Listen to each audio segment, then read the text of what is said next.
penggerak yang lebih kurang. Di sini saya akan membagikan praktik baik saya selama pendidikan guru penggerak. Lebih kurang sudah berjalan 2 bulan.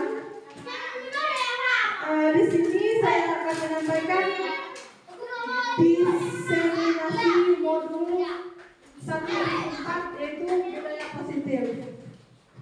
Baik, di sini saya calon guru penggerak angkatan 9 Kabupaten Kerinci. Nama saya Icumi Triapisa dari SD Negeri 203 Strip 3 Cipak, Kecamatan Darang Kerinci. Untuk langkah awalnya, di mana saya akan menyampaikan konsep disiplin positif. Di sini Ki Hajar Dewantara menyatakan di mana ada kemerdekaan, disitulah harus ada disiplin yang kuat. Sungguh pun disiplin itu bersifat self-discipline, yaitu kita sendiri yang mewajibkan kita dengan sekeras-kerasnya. Di mana kita harus menjadi tuntunan dari murid-murid kita. Contohnya seperti ini. Di zaman sekarang, siswa tidak harus kita tuntut. Kita tidak wajib menuntut siswa untuk harus pintar, harus bisa. Tapi kitalah sebagai guru yang harus menuntun supaya peserta didik kita bisa pintar, bisa berperilaku positif seperti itu. Contohnya salah satunya aja kita ambil contoh untuk disiplin waktu saja. Kalau sebelum kita meminta murid kita untuk harus tepat waktu, kita harus kembali ke diri kita sendiri dulu. Kita harus tepat waktu. Nah, di sana murid bisa meniru kita, mencontohkan kita seperti itu. Jadi kita sebagai panutannya seperti itu contohnya. Untuk di sini menurut Rest Studying School dari tahun 2019 menyatakan bahwa arti dari kata disiplin ini juga berkonotasi dengan disiplin diri dari murid-murid yang dapat membuat seseorang menggali potensinya menuju kepada sebuah tujuan, sesuatu yang dihargai dan bermakna. Bagaimana cara kita mengontrol diri dan bagaimana cara kita menguasai diri untuk memilih tindakan yang mengacu pada nilai-nilai yang kita hargai. Dengan kata lain, seseorang yang memiliki disiplin diri berarti mereka bisa bertanggung jawab terhadap apa yang dilakukannya, karena mereka mendasarkan tindakan mereka pada nilai-nilai kebijakan universal. Nah, kesimpulannya bahwa murid yang memiliki disiplin positif akan memiliki motivasi internal yang tinggi dalam menguasai diri untuk melakukan tindakan yang sesuai dengan nilai-nilai kebajikan universal. Memiliki disiplin diri yang berasal dari diri sendiri, siswa dalam melakukan disiplin positif tidak terlepas dari motivasi yang ingin dicapai oleh siswa itu sendiri, yaitu 3 motivasi perilaku manusia. Itu ya.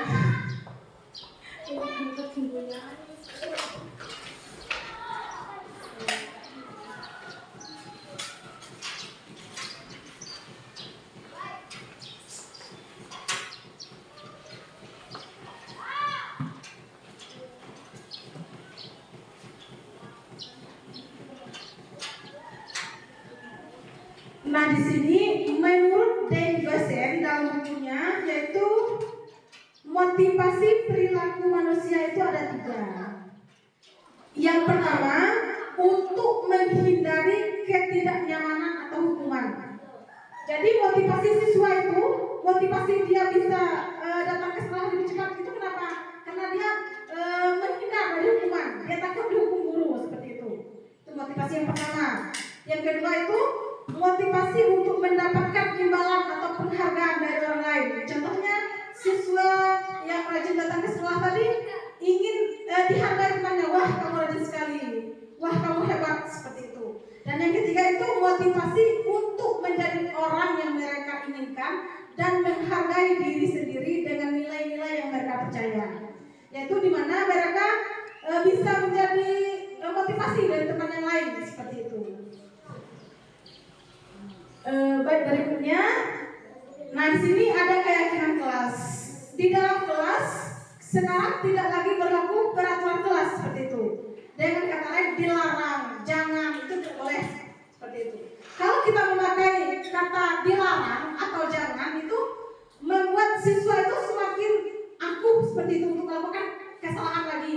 Jadi di sini kita yaitu keyakinan kelas, di mana setiap tindakan atau perilaku yang kita lakukan di kelas dapat menentukan terciptanya sebuah lingkungan yang positif. Perilaku warga kelas tersebut menjadi sebuah kebiasaan yang akhirnya membentuk sebuah budaya positif seperti itu. Kita membiasakan siswa untuk membaca 15 menit sebelum belajar, itu termasuk budaya positif, yaitu kalau siswa sudah terbiasa membaca, jadi dia sudah biasa dengan apa yang dia baca seperti itu. Nah, di sini dalam mewujudkan perilaku warga sekolah yang memiliki budaya positif, hal pertama perlu diciptakan dan disepakati adalah membuat keyakinan atau prinsip-prinsip dasar bersama di antara para warga kelas dan mendapatkan nilai-nilai kebajikan yang disepakati bersama seperti itu. Nah, sebelum kita menentukan keyakinan kelas tadi, kita harus menyepakati dulu. Seluruh warga kelas harus sepakat dulu apa yang harus kita yakini seperti itu.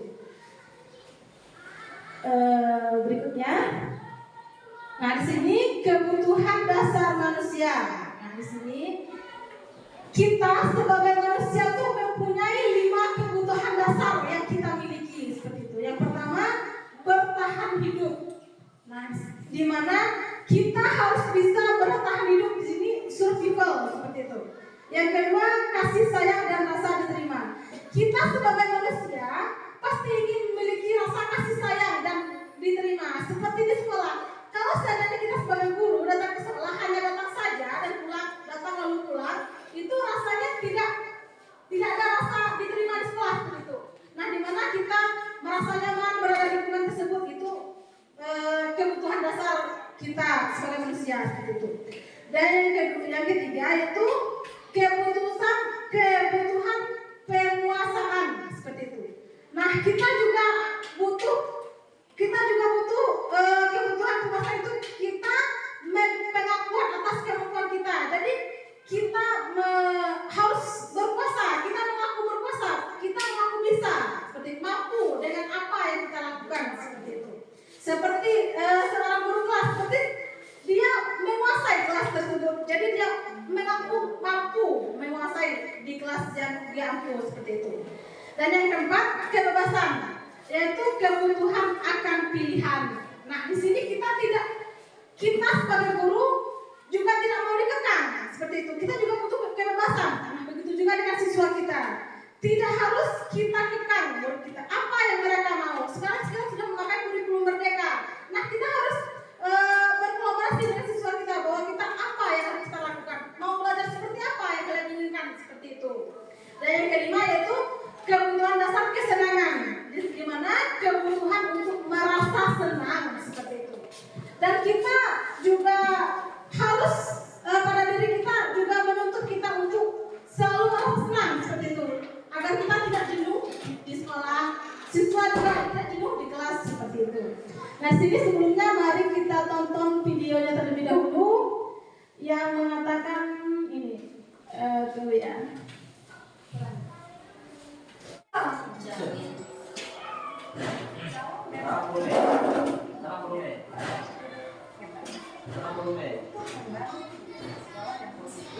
Dengan lingkungan yang aman dan mendukung murid untuk menjadi pribadi yang berdaya, seimbang, dan bahagia, salah satu upaya yang dapat dilakukan oleh guru adalah memahami kebutuhan dasar yang mendasari perilaku murid. Pada video kali ini, kita akan membahas tentang 5 kebutuhan dasar manusia.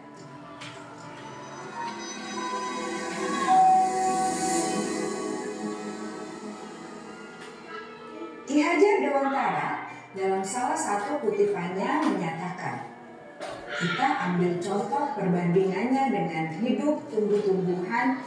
Seorang petani dalam hakikatnya sama kewajibannya dengan seorang pendidik yang menanam padi misalnya. Hanya dapat menuntun tumbuhnya padi. Ia dapat memperbaiki kondisi tanah, memelihara tanaman padi, memberi pupuk dan air, membasmi ulat-ulat atau jamur-jamur yang mengganggu hidup tanaman padi, dan lain sebagainya.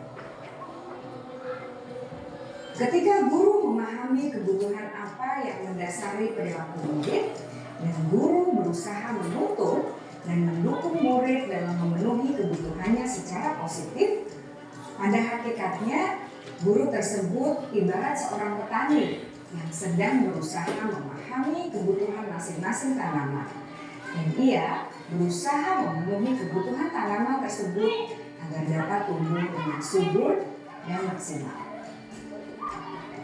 Dr. William Glasser, seorang psikiater dari Amerika Serikat, menyatakan bahwa seluruh tindakan manusia memiliki tujuan tertentu, yaitu memenuhi kebutuhan dasarnya. Ketika kelima kebutuhan dasar telah terpenuhi secara memadai, maka murid akan tumbuh dengan seimbang dan bahagia. Sebaliknya, ketika kebutuhan dasar tidak terpenuhi dengan baik, maka seseorang akan mengalami emosi negatif seperti bosan, sedih, dan kecewa. Bahkan mereka dapat melakukan perbuatan yang bertentangan dengan nilai-nilai kebajikan atau melanggar peraturan. Dengan kata lain, perilaku buruk seseorang biasanya adalah respons dari kebutuhan yang tidak terpenuhi. Namun, mereka tidak tahu cara untuk menyampaikannya. Ada 5 kebutuhan dasar manusia menurut Dr. William Glasser, yaitu yang pertama, kebutuhan untuk bertahan hidup atau survival. Yang kedua, kebutuhan untuk merasa diterima atau love and belonging. Yang ketiga, kebutuhan akan kebebasan atau freedom. Yang keempat, kebutuhan akan kesenangan atau fun. Dan yang kelima, kebutuhan akan penguasaan atau power.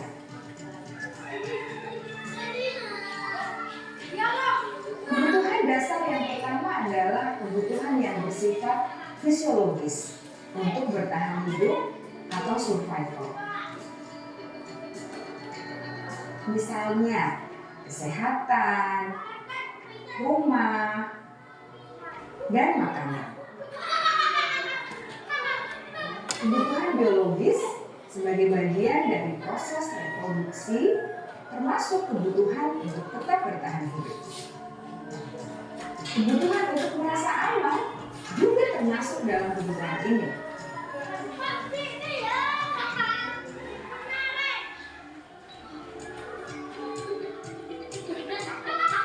Agar murid dapat belajar dengan baik, kebutuhan mereka akan rasa aman, pangan, sandang, dan papan harus terpenuhi.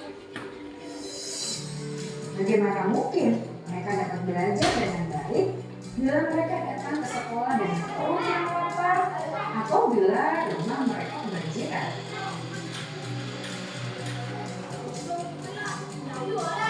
Setelah kita mengetahui kebutuhan pertama yang sebagian besar bersifat fisiologis, mari kita lihat kebutuhan kedua sampai kelima yang semuanya berhubungan dengan psikologis. Mari kita lihat kebutuhan yang kedua, yaitu kebutuhan akan perasaan diterima oleh kelompok atau komunitasnya, atau kebutuhan love and belonging. Kebutuhan ini meliputi keinginan untuk tetap terhubung dengan orang lain seperti teman, keluarga, teman kerja, dan kelompok di mana kita tergabung. Setiap murid ingin menjadi bagian yang berharga dari kelas dan juga sekolah. Mereka juga ingin diterima oleh orang lain dan kelompoknya. Bahkan murid yang terlihat paling cuek pun jauh di dasar hatinya pasti ingin merasa diterima. Sebagai guru, seharusnya kita dapat menerima murid kita apa adanya, sesuai dengan kodratnya. Karena setiap murid adalah unik. Mereka memiliki kekuatannya masing-masing, sehingga guru seharusnya bisa menciptakan kesempatan untuk murid berkolaborasi dan memiliki ikatan emosi satu sama lain. Murid-murid yang memiliki kebutuhan yang besar untuk merasa diterima, biasanya mereka belajar karena suka pada gurunya, dan mereka juga suka bekerja dalam kelompok. Kebutuhan yang ketiga adalah kebutuhan akan kebebasan atau kebutuhan membuat pilihan. Murid harus diberi kesempatan untuk membuat pilihan dan bertanggung jawab atas pilihan yang mereka telah ambil. Memberi mereka kebebasan bukan berarti membiarkan mereka melakukan apa saja yang mereka mau, melainkan lebih memberi mereka kesempatan untuk membuat pilihan, menyuarakan pendapat mereka dengan percaya diri, dan memberi mereka kesempatan untuk mencoba hal-hal yang baru. Pembelajaran dengan metode yang beragam dan menarik juga akan memenuhi kebutuhan murid tentang kebebasan ini. Pembelajaran berdiferensiasi, di mana guru menyediakan beberapa jenis tugas yang bisa dipilih oleh murid sesuai minat mereka, sangat baik untuk mengembangkan murid menjadi lebih mandiri dan memiliki motivasi internal. Karena kebutuhan akan kebebasan pada dasarnya adalah kebutuhan untuk mandiri, memiliki otonomi, memiliki pilihan, dan mampu mengendalikan arah hidupnya sendiri.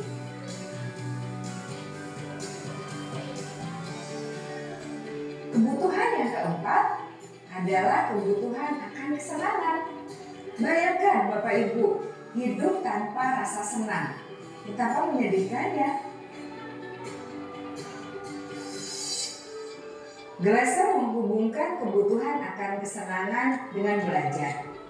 Jangan sepelekan kebutuhan murid untuk merasa senang di kelas. Sebagai guru, jangan ragu-ragu untuk dengan sengaja memasukkan kegiatan yang menyenangkan dalam kelas.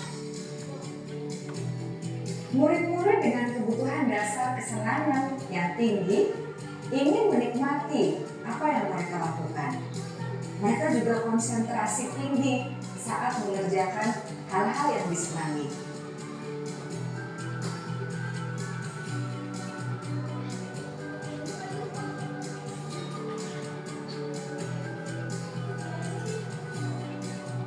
Kebutuhan yang kelima adalah kebutuhan akan penguasaan. Setiap murid memiliki kebutuhan untuk merasa kompeten, menjadi terampil, diakui pencapaian dan keterampilannya, didengarkan, bisa membuat dampak dan pengaruh, dan memiliki rasa harga diri. Mereka sebaiknya diberi kesempatan untuk membuat keputusan tentang hal-hal yang penting dalam hidupnya dan tidak merasa dikontrol oleh sistem sekolah. Pada murid yang telah menginjak usia remaja, seringkali mereka merasa tidak memegang kendali atas kehidupannya sendiri, karena guru kerap kali berpengaruh dalam mengambil keputusan. Murid-murid yang memiliki kebutuhan dasar akan penguasaan yang tinggi biasanya selalu ingin menjadi pemimpin. Mereka juga suka mengamati sebelum mencoba hal-hal yang baru. Mereka juga perfeksionis dan merasa kecewa bila melakukan kesalahan.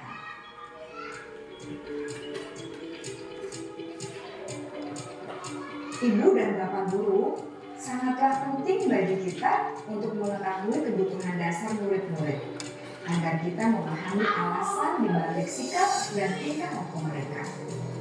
Bila murid berperilaku buruk atau melanggar peraturan sehingga tindakannya tidak sesuai dengan nilai-nilai kebajikan, maka guru harus mencari tahu alasan yang mendasari tindakan tersebut dan kebutuhan apa yang belum terpenuhi.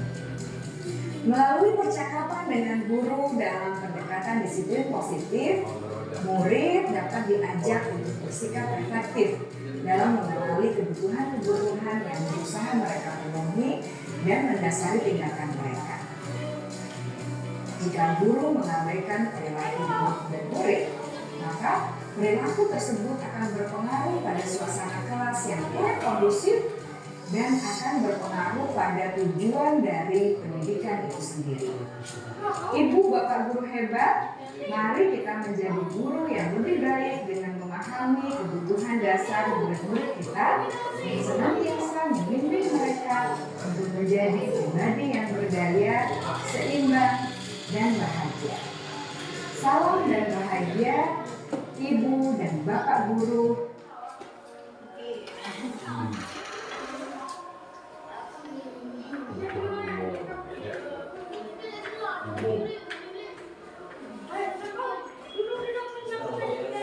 Jadi dalam ini tidak now ya. Dalam ini tak ada. Cuman ini dia kalau dulu kan kalau politik ya. Dan nanti itu tak ada kalau ini perasaan kau dia politik dengan dia kalau style tadi ya. Kalau soalnya dia mana ketemu. Betul kita ada style atau style ini yang mendefinisikan kita secara umum. Dan pun yang dipraktekkan itu kan tidak harus menukankan SD, SMP.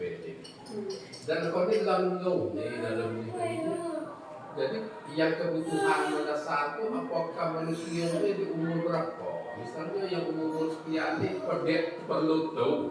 Kalau misalnya lainnya SD dan SMP ini sama, ada 5 orang yang tahu, udah tahu nih, kan tuh kan? Mungkin Ramadan aja tidak ada orang yang tahu kan? Tuh udah nih, mana nih? Kalau tidak menyangkut tahu, berarti umum lah, berarti untuk entahkan 1, 2, 3, 4, oke lah, 5 ini kita penuhi bela, betul. Nah, akhirnya memang betul, di semua Ramadan kan ada kok kebutuhan orang lain ini kan gaya minang tahu. Kan hasilnya mau mulainya kok semangat. Lanjut. Ya, berarti kalau masalah tadi, kalau kebutuhan dasar mulai dari 0 bulan sampai 40 tahun kita harus kebutuhan manusia itu dari mana? Berarti yang kau itu tinggal Iya. tandung penuh tuh, ya, 20. Berarti apa? Maksudnya itu 25. Ya, terima kasih Bapak Guru. Selanjutnya kita ke posisi kontrol. Di sini posisi kontrol seorang guru itu ada 5. Ada posisi kontrol pengumpu, ada posisi kontrol sebagai teman, ada posisi kontrol sebagai pembuat rasa bersalah, ada posisi kontrol pemantau, dan juga ada posisi manajer. Nah, dari 5 posisi kontrol ini mana yang lebih baik? Nanti kita dengar di video berikutnya.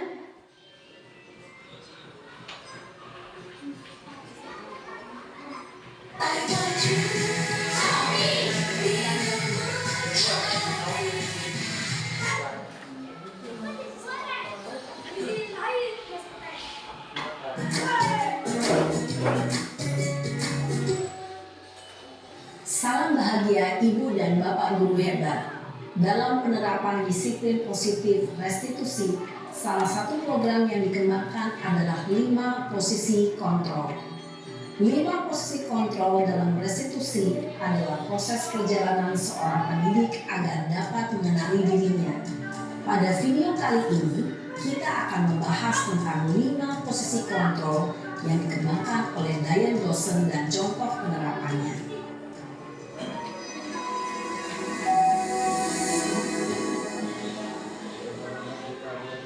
5 posisi kontrol itu adalah 1.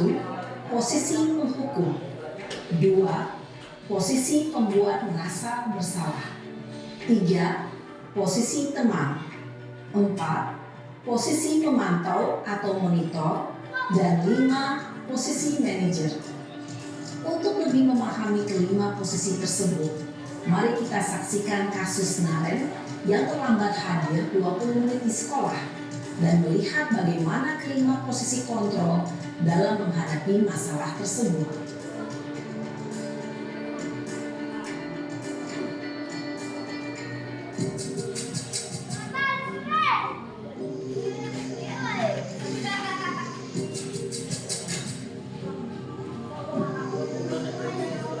Naren, sini kamu. Selamat pagi, Bu. Selalu terlambat. Kamu deh, pasti terlambat. Maaf, Bu. Saya Apa? Apa coba?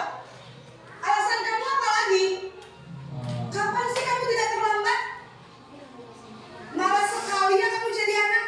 saya Dasar pemalas. Gak kapok-kapok sih kamu. Sudah berapa kali terlambat? Sana, kamu keliling lapangan basket 2 kali. kenapa saya harus keliling lapangan basket, Bu? Kenapa? Kamu melawan ibu. Berani-beraninya jawab. Sudah terlambat, masih berani jawab pula. Sekarang, keliling lapangan basket 5 kali sekalian. Biar kapok. Cepat. Pergi sana ke lapangan basket. Posisi penghukum biasanya muncul dengan nada tinggi, menghardik, menunjuk-nunjuk, menyakiti, dan menyindir. Hukuman bisa berupa fisik maupun psikis. Ibu dan bapak guru hebat. Dampak yang terjadi pada murid ketika guru berada pada posisi penghukum adalah murid cenderung akan memberontak, bahkan menyimpan dendam.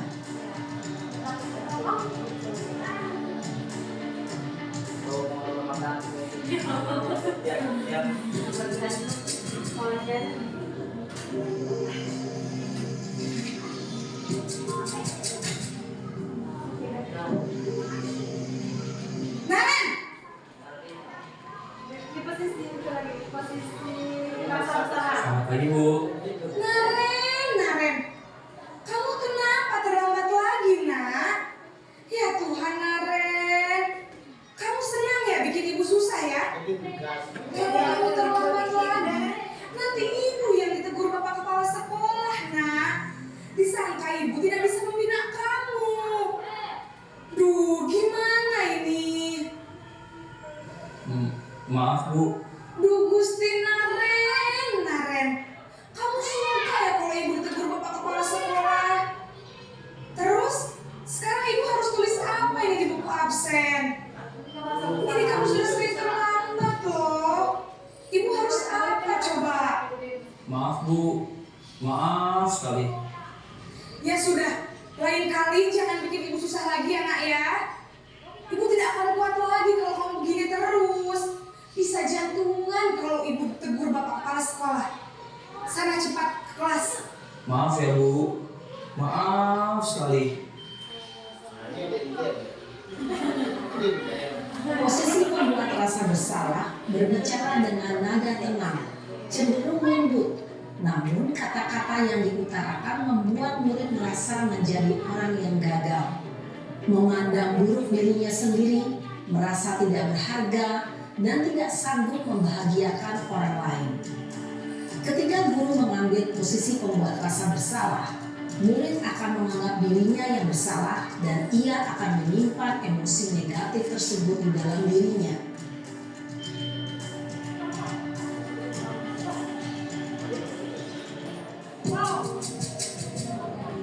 Kemarin kalau sama ada yang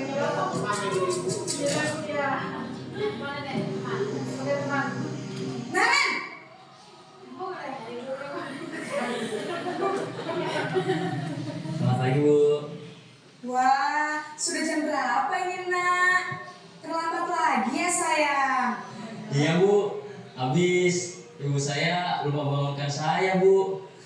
Kamu malah menyalahkan ibu kamu.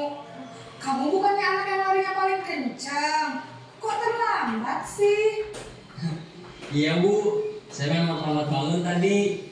Jadi biarpun saya lari kencang, tetap gak kekejar Bu. Ya sudah sana, nanti lain kali larinya lebih kencang lagi ya. Biar gak terlambat lagi. Bikin seneng ibu, demi ibu. Bisa kan? Bisa lah Bu. Ya sudah sana masuk kelas. Ibu beresin urusan absen kamu. Kamu ini ada-ada saja. Dalam posisi teman, guru berbicara dengan nada suara ramah, akrab, cenderung bersenda gurau untuk menjaga suasana tetap santai. Murid akan merasa senang, aman, dan akrab dengan guru. Identitas yang tercipta adalah identitas sukses atau berhasil. Namun, perlu diingat, karena ini masih dorongan eksternal, maka ada faktor ketergantungan dari murid kepada orang tertentu. Di sini guru aksennya, sehingga di lain waktu murid bisa berperilaku baik, namun hanya kepada orang-orang tertentu saja.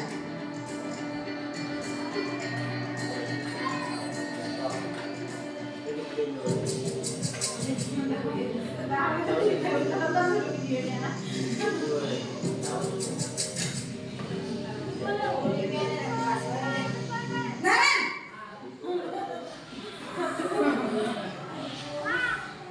Selamat pagi Bu. Naren, apa peraturan sekolah kita tentang jam berapa kita harus masuk sekolah, nak? Kita harus di sekolah jam 7 Bu. Iya betul, sekarang sudah jam 7.20. Naren sudah tahu konsekuensinya jika terlambat hadir. Paham Bu. Saya harus tinggal kelas pas jam istirahat selama 20 menit. Iya benar, konsekuensinya demikian. Jadi nanti jam 9.30 pas istirahat, kamu harus tinggal di kelas, kerjakan tugas tambahan untuk ketertinggalan kamu, ya? Baik Bu. Posisi pemantau mengandalkan penghitungan atau data untuk mengontrol murid. Guru mengarahkan murid berdasarkan peraturan dan konsekuensi. Seorang pemantau menunjukkan bahasa tubuh dan ekspresi wajah yang datar dan cenderung formal.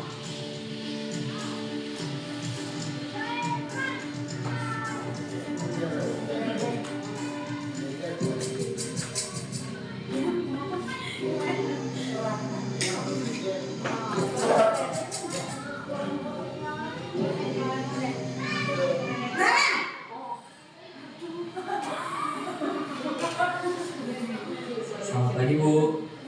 Selamat pagi, Naren. Maaf Bu, saya terlambat.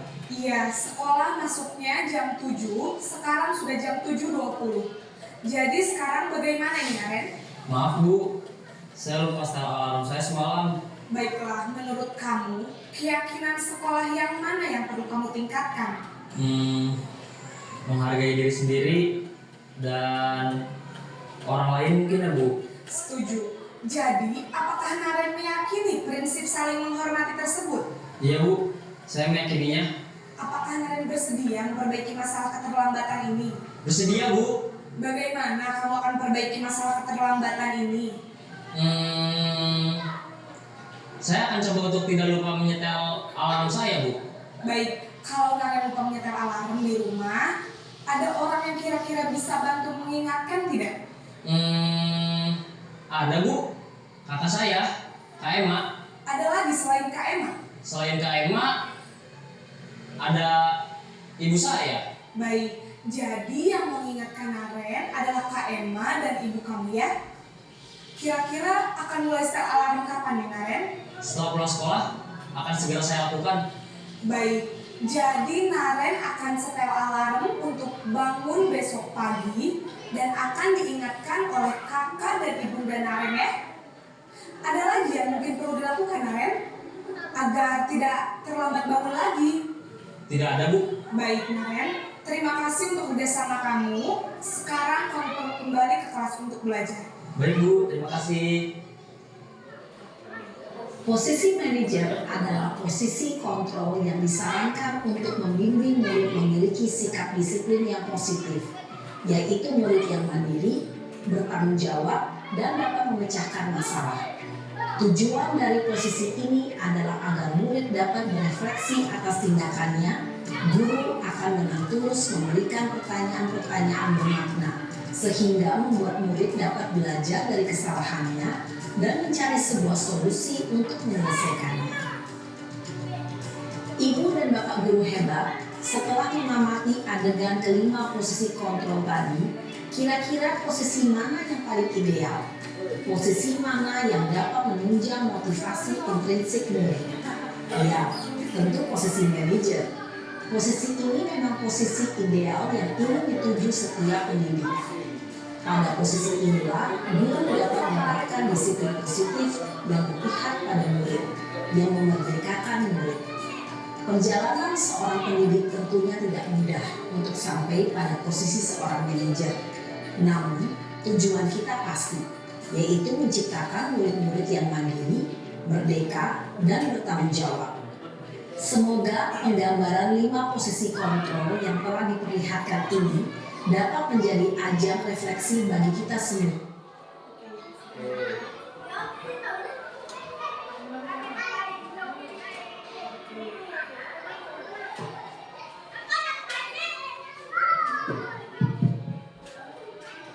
Baik, setelah kita mengetahui posisi kontrol yang harus kita ambil di kelas, selanjutnya kita pada segitiga restitusi.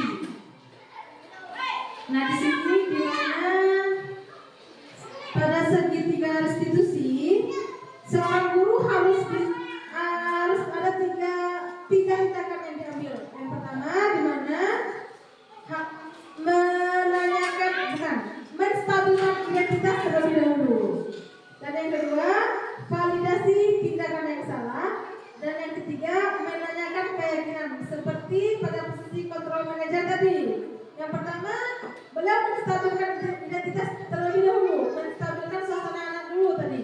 Yang selanjutnya baru memvalidasi tindakan yang salah, apa yang salah dari Karen tadi. Dan yang berikutnya yaitu menanyakan keyakinan kelas yang sudah disepakati di sekolah seperti itu. Dimana tadi Karen tadi wajib di sekolah jam 7.20. Jadi keyakinan dia yaitu dia meyakini bahwa seorang murid harus bisa menghargai dirinya sendiri dan menghargai orang lain. Seperti itu. Selanjutnya, nah di sini kita bisa nonton lagi.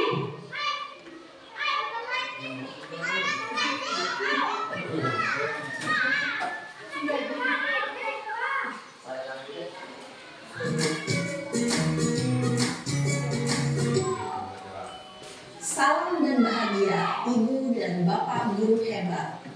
Pada video kali ini kita akan membahas tentang salah satu program disiplin positif yang diterapkan di lingkungan sekolah yang dikenal dengan nama restitusi.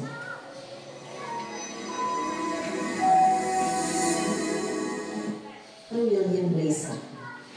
Segitiga restitusi adalah suatu proses dialog yang dijalankan oleh guru atau orang tua agar dapat menghasilkan murid yang mandiri dan bertanggung jawab.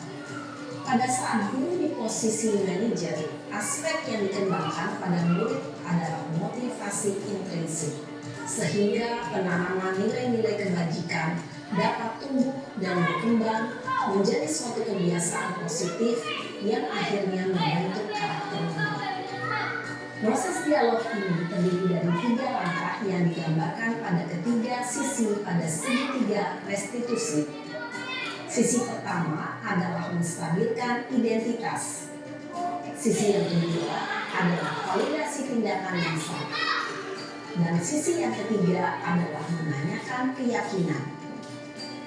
Ibu dan Bapak guru, berikut ini akan ditunjukkan bagaimana seorang guru yang berada dalam posisi manajer menggunakan penerapan segitiga restitusi.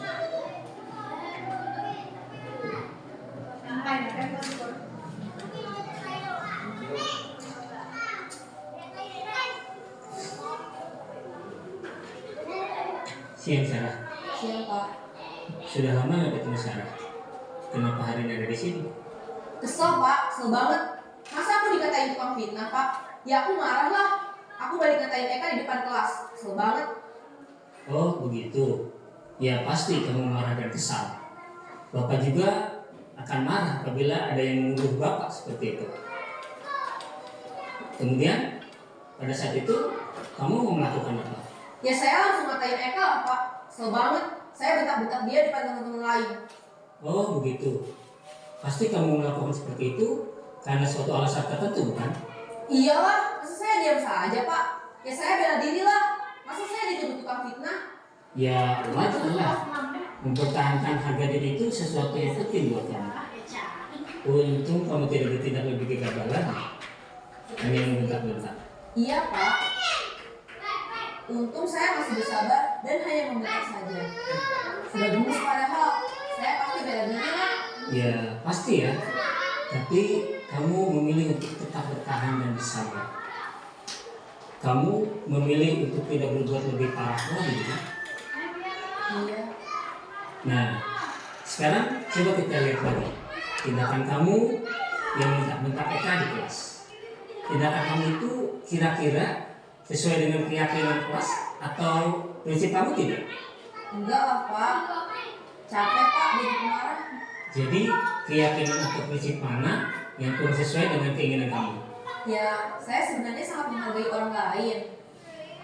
Mungkin saat itu saya menjadi emosi, jadi tidak menunjukkan sikap itu. Kamu meyakini tidak? Menghargai orang lain itu penting buat kamu. Yakinlah Pak. Iya, setuju. Kita harus saling menghargai. Namun, ada juga keyakinan yang kita sepakati yang perlu kita jalankan apabila kita sedang marah, kan? Ya saya bisa lebih proaktif, mulai dengan diri sendiri. Saya bisa jadi lebih bersabar, mengambil waktu jeda untuk berpikir mau apa selanjutnya. Kira-kira kamu bersedia memperbaiki masalah ini tidak? Bersedia Pak. Kalau kamu memperbaiki masalah ini, kamu akan menjadi orang seperti apa? Saya akan menjadi orang yang bertanggung jawab kali ya Pak. Dan senantiasa proaktif. Iya, menurut kamu bagaimana rasanya menjadi orang seperti itu? Ya nyaman lah, bangga bisa bersabar dan menahan diri. Baiklah kalau begitu. Yuk kita pikirkan bagaimana memperbaiki masalah ini.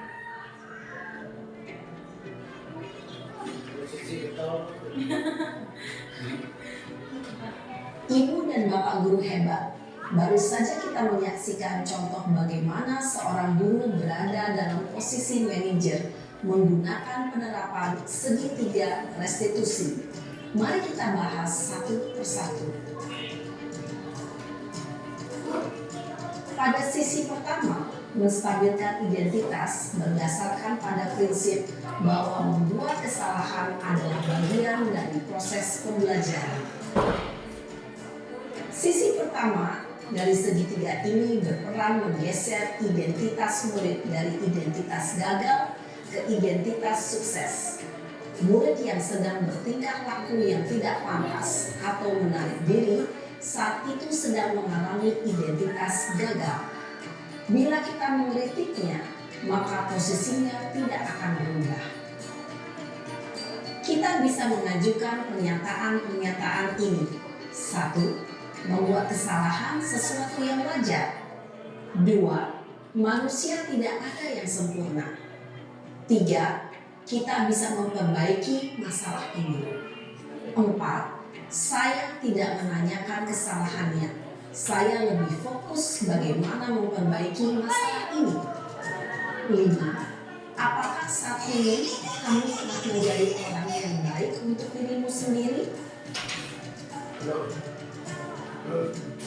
Pada sisi kedua, validasi tindakan yang salah berlandaskan pada prinsip bahwa setiap perilaku berupaya memenuhi suatu kebutuhan tertentu. Guru yang telah memahami teori kontrol akan bergeser dari pemikiran stimulus respon menjadi proaktif dan mencoba untuk mengenali tujuan dari perilaku murid, mengenali dan mengakui kebutuhan murid ini dapat memperbaiki hubungan dengan murid tersebut. Pernyataan atau pertanyaan bisa disampaikan dengan nada suara tidak menghakimi atau memojokkan, sehingga dapat mengembalikan murid pada posisi positif. 1. Kamu bisa saja bertindak lebih gegabah lagi dari ini. 2. Kamu bukan melakukannya tanpa suatu alasan tertentu. 3. Kamu melakukannya karena mempertahankan sesuatu yang penting bagimu. 4. Mungkin kamu bisa mempelajari suatu perilaku baru yang lebih efektif. Bersediakah kamu mempelajarinya? Selanjutnya, kita akan simak sisi terakhir, yaitu menanyakan keyakinan. Teori kontrol menyatakan bahwa pada dasarnya kita termotivasi secara intrinsik. Pada saat perilaku yang salah telah divalidasi dan identitas sukses telah stabil, maka murid telah siap mengaitkan keyakinan-keyakinannya dengan tindakannya yang salah dan pemikirannya telah bergeser ingin menjadi orang yang dituju. Pertanyaan-pertanyaan ini dapat memberikan keyakinan-keyakinan yang aneh murid. 1. Sebagai keluarga atau kelas, apa yang kita yakini? 2. Nilai-nilai apa yang telah kita sepakati? 3. Seperti apa gambaran semua kelas yang ideal bagi kami? 4. Kamu ingin menjadi orang seperti apa?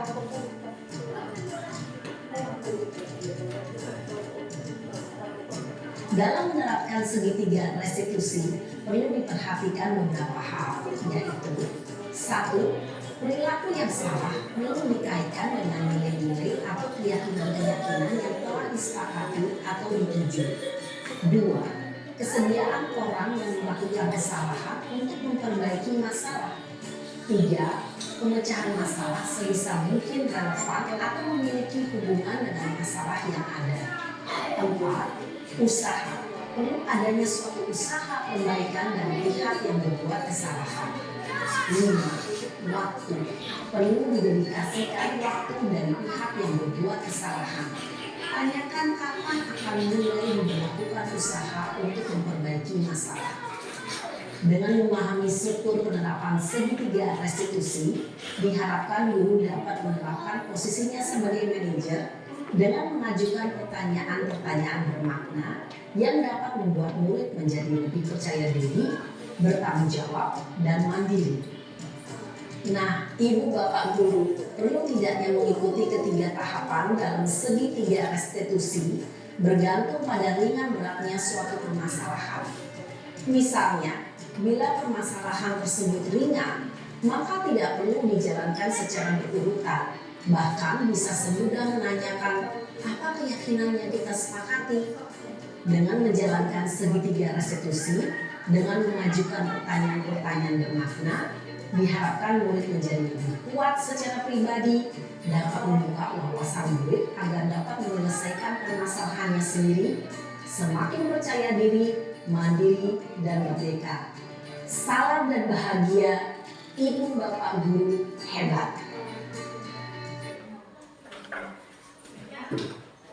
Baik, lanjut.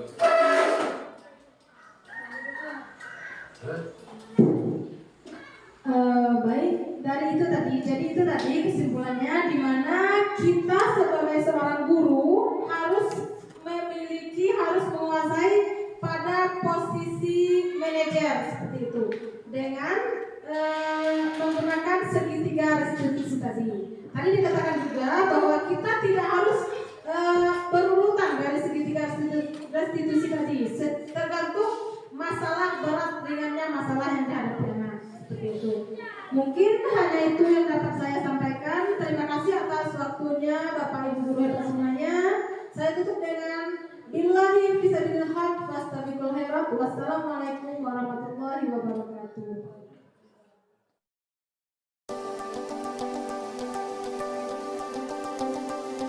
Pada modul ini saya akan menyajikan penyelesaian kasus dengan menggunakan segitiga restitusi. Sebelumnya, kita ketahui bahwa restitusi membantu murid menjadi lebih memiliki tujuan, disiplin positif, dan memulihkan dirinya setelah berbuat salah. Penekanannya bukanlah pada bagaimana berperilaku untuk menyenangkan orang lain atau menghindari ketidaknyamanan, namun tujuannya adalah menjadi orang yang menghargai nilai-nilai kebajikan yang mereka percayai. Assalamualaikum, Bu. Ya, Zia, silakan duduk. Selamat pagi, Zia.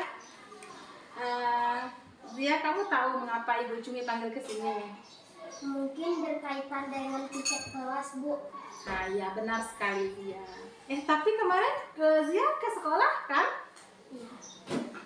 Bu, masuk tetapi saya tidak mengerjakan tiket kelas, Bu. Nah, Zia, semua orang tuh pernah melakukan kesalahan ya, Zia, termasuk Ibu Cumi sendiri. Namun, setiap tindakan kita pasti ada alasannya ya, Zia ya. Kira-kira nih, mengapa Zia tidak mengerjakan tiket kelas kemarin?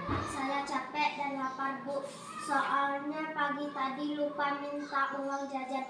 Akhirnya saat pulang sekolah saya tidak mengerjakan tiket kelas dan langsung pulang saja. Nah, oke Zia, kamu masih ingat kan keyakinan kelas kita? Ini, Bu. Nah, kira-kira kalau masih ingat, kira-kira apa ya yang Zia lakukan itu sudah sesuai dengan keyakinan kelas kita atau belum? Belum, Bu. Nah, kira-kira keyakinan kelas yang mana itu Zia? Selalu bertanggung jawab. Baik Zia. Nah, sekarang ternyata Zia masih ingat ya, masih tahu apa itu keyakinan kelas kita yang belum Zia lakukan ya. Nah, sekarang lalu, apakah Zia punya solusi untuk masalah ini? Iya, Bu. Pertama saya minta maaf karena tidak mengerjakan tiket.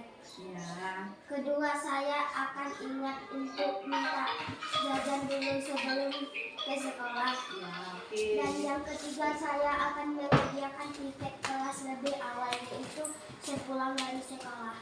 Baik Zia, oke terima baik Zia. Sekarang Ibu Cumi apresiasi ya untuk tanggung jawab Zia. Dan sekarang Zia boleh kembali istirahat ya Zia. Terima kasih ya, Bu. Oke. Firanda, Sabtu kemarin kamu tidak ikut pramuka ya? Iya, Bu. Maaf, soalnya saya buru-buru pulang karena mau diajak ayah pergi piknik ke Tirai Embun Kayu Aro. Wah, pasti itu seru, sangat menyenangkan ya.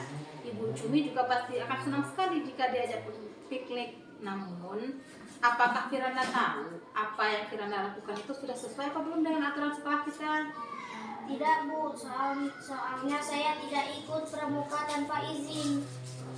Nah, kamu masih ingat kan dengan keyakinan sekolah kita? Kira-kira apa keyakinan yang kamu belum terapkan? Tertib mengikuti kegiatan sekolah, Bu. Nah, kira-kira apa yang bisa kamu lakukan agar Firanda bisa menerapkan apa yang sudah kita yakini? Saya bisa minta izin kepada pembina pramuka, Bu. Nah, mungkin ada yang lain Firanda? Saya mengikuti ekstra pramuka dulu, baru ikut aja ayah, Bu. Nah, berarti Firanda sudah paham ya bahwa kita harus tertib aturan sekolah ya Firanda? Ya, Bu, insya Allah saya akan berusaha lebih tertib lagi. Baiklah Firanda.